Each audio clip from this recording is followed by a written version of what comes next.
Tuhan Yesus. Assalamualaikum warahmatullahi wabarakatuh. Apa kabar teman-teman semuanya? Semoga semua dalam keadaan sehat walafiat ya. Diberikan kesehatan, kelancaran, serta kemudahan dalam segala urusan apapun itu. Semangat lagi kita, kuat mental lagi. Terus semangat di bulan puasa dan jangan gentar.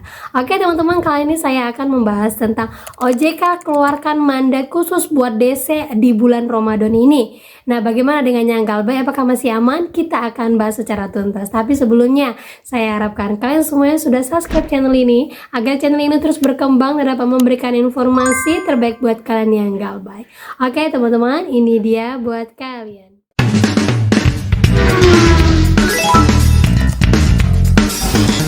Oke teman-teman semuanya, sebelumnya saya memberikan semangat dulu ya buat teman saya yang komen di vlog YouTube saya sebelumnya mengatakan dia punya hutang pinjol sampai 200 juta ke atas. Dia minta tolong untuk dipantau. Nah, ini komentar kakaknya, tolong kawal saya baru mulai galbay setelah hutang 250 juta gara-gara gaya lubang tutup lubang selama 5 tahun. Nah kakak, saya berikan semangat kepada kakak. Bukan kakak saja yang galbay sampai 250 juta lebih. Ada teman saya seorang ibu rumah tangga yang tanpa dia sadarin juga ternyata dari gaya lubang tutup lubang, setelah di cross check lagi bersama dengan saya, ternyata hutangnya mencapai angka 500 juta. Nah, ini kemana semua uangnya? Uangnya gara-gara gaya lubang tutup lubang, gara-gara kena penipuan, gara-gara main joki, dan gara-gara berusaha untuk pakai konsultan, yang mana untuk membayar konsultan ini uangnya dari gaya lubang tutup lubang lagi. Jadi bukan kakak saja yang mengalami hal parah. Selama kita masih bernafas, masih hidup, masih diberi akal pikiran, berarti kita masih selamat dari apapun itu. Gitu kakak ya. Oke, lanjut lagi teman-teman semuanya. Jadi kemarin saya dikirimin berbagai macam video ya dari kelakuan DC, yang mana DC leasing ini sampai melakukan tindakan kekerasan kepada seorang advokat yang sampai menyebabkan kecelakaan baginya. Terserah. Bang, ini kolektor, perampok. Suami saya ditusuk ya. Polisi, tolong.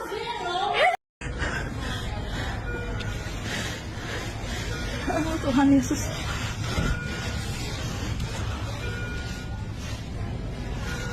Banyak sekali komentar yang masuk ke IG saya, Mbak, advokat aja diginiin, gimana kita Mbak? Nanti bagaimana ini di bulan puasa Mbak? Nanti kalau DC-nya datang ini bagaimana Mbak? Tambah lagi beredarnya video, ada seorang ibu bersama anaknya yang menggunakan mobil rental. Ternyata mobil rentalnya ini juga ditarik oleh DC lapangan di jalan dengan paksa sampai anaknya menangis.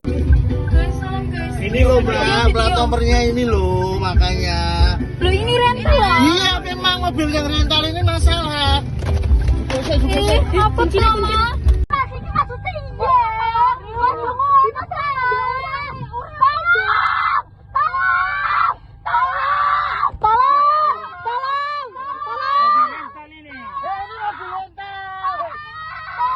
Nah, itu dia video-videonya teman-teman ya. Jadi di sini saya sampaikan DC untuk leasing dan DC untuk pinjol itu berbeda, sekalipun mereka biasanya dalam satu organisasi ataupun dalam satu perusahaan. DC dari leasing ini punya gaji dan bonus lebih besar daripada pinjol. Kalau mereka bisa menarik mobil, bisa menarik motor, itu bonusnya luar biasa untuk mereka.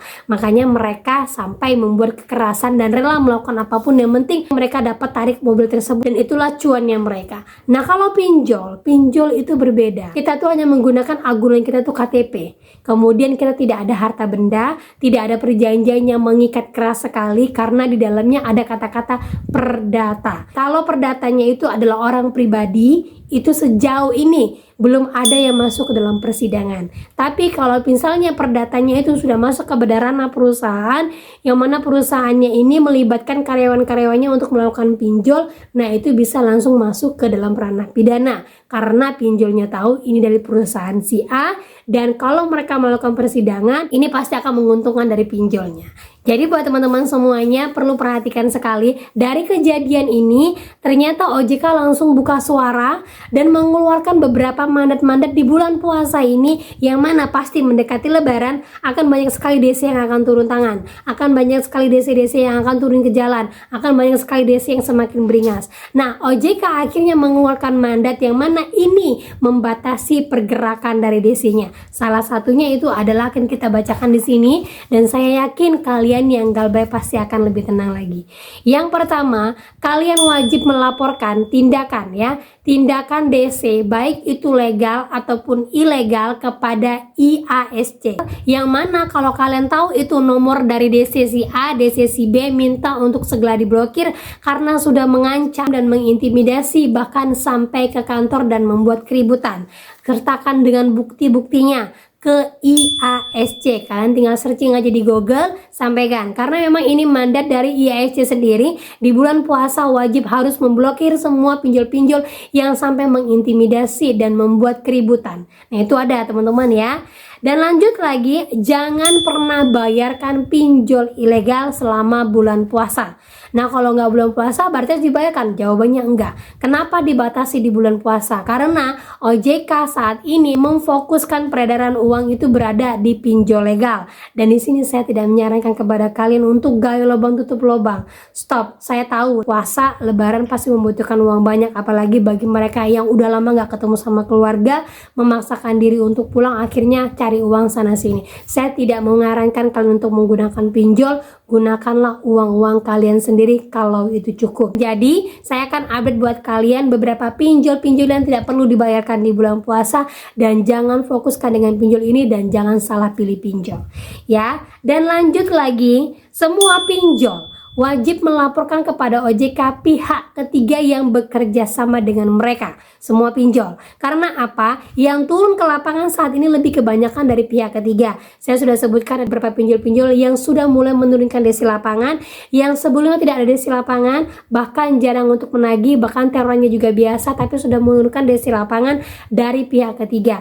Nah, di sini OJK mewajibkan semua pihak ketiga wajib dilaporkan tanpa terkecuali. Karena apa? OJK selama bulan puasa memberikan pantauan lebih khusus untuk DC-DC dari pihak ketiga yang turun ke lapangan. Lanjut lagi teman-teman ya, OJK menghimbau kepada seluruh orang yang galbay untuk tidak menggunakan pinjol yang berasal dari TikTok, Facebook, Instagram, dan juga media sosial seperti WA, yang mana pinjolnya ini mengirimkan link kalian untuk diklik. Karena disebutkan oleh Kepala OJK, media sosial seperti TikTok, Instagram, kemudian Facebook adalah penyalur utama pinjol untuk mereka terus melakukan yang namanya gaya lubang tutup lubang.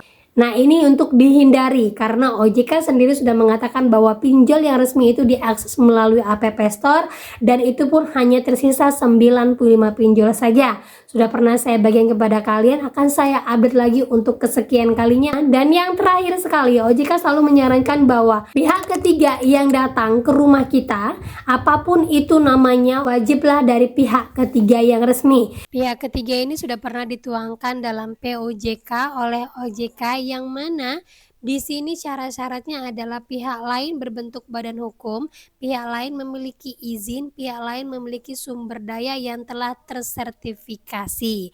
Berarti ini menyatakan bahwa pihak ketiga tersebut haruslah resmi. Itulah kenapa saya sering mengatakan kepada kalian, kalau kalian ditagih oleh pihak ketiga, perhatikan nama perusahaannya. Misal, saya Desi Sutriani dari PT ABCD. Nah, kalian tinggal searching di PT ABCD ini, apakah pihak ketiga resmi. Kalau dia pihak ketiga resmi, dia akan punya website, yang mana websitenya itu mencantumkan nama perusahaannya dengan nomor yang terdaftar baik di AFPI ataupun di OJK.